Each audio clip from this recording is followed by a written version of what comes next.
ذوالحجہ کے مہینے کی دوسری فضیلت یہ ہے کہ اللہ تعالیٰ نے اس کو حرمت والا بنایا، یعنی اس میں مسلمان جنگ کی شروعات نہیں کر سکتا۔ ہاں، اگر کوئی جنگ شروع کر دے تو اس کا جواب دے سکتا ہے۔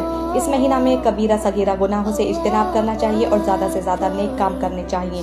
ذوالحجہ، ذوالقعدہ، محرم 3 مہینوں کو لگاتار حرمت والا بنانے کی حکمت یہ ہے کہ عرب میں بہت زیادہ لوٹ مار ہوا کرتی تھی، مگر حرمت والے مہینوں میں عرب والے لوٹ مار بالکل نہیں کرتے تھے۔ وہ ان مہینوں کا اتنا احترام کرتے تھے کہ اگر اپنے باپ کے قاتل کو بھی دیکھ لیتے تھے تو اس سے بدلہ بھی نہیں لیتے تھے۔ تو اللہ تعالیٰ نے یہ حاجیوں کے لیے کیا تاکہ 11ویں مہینے میں حاجی آرام سے جا سکے اور 12ویں مہینے میں وہاں پہنچ کر حج کر سکے اور پہلے مہینے میں آرام سے بنا کسی لڑائی جھگڑے کے ڈر کے واپس آ سکے۔ اور بیچ میں رجب کو حرمت والے اس لیے بنایا تاکہ اس میں عمرہ کرنے والا حفاظتی طور پر عمرہ کر کے واپس آ سکے۔ نیو ایئر، ویلنٹائن، اسی طرح کے بہت سے ایسے دن جو آخرت میں کچھ کام نہیں آنے والے، ان کی ہم بہت یاد دہانی رکھتے ہیں، لیکن اسلامک دن یا مہینے جو ہماری دنیا اور آخرت دونوں میں کام آئیں گے انہیں ہم بھلا بیٹھے ہیں۔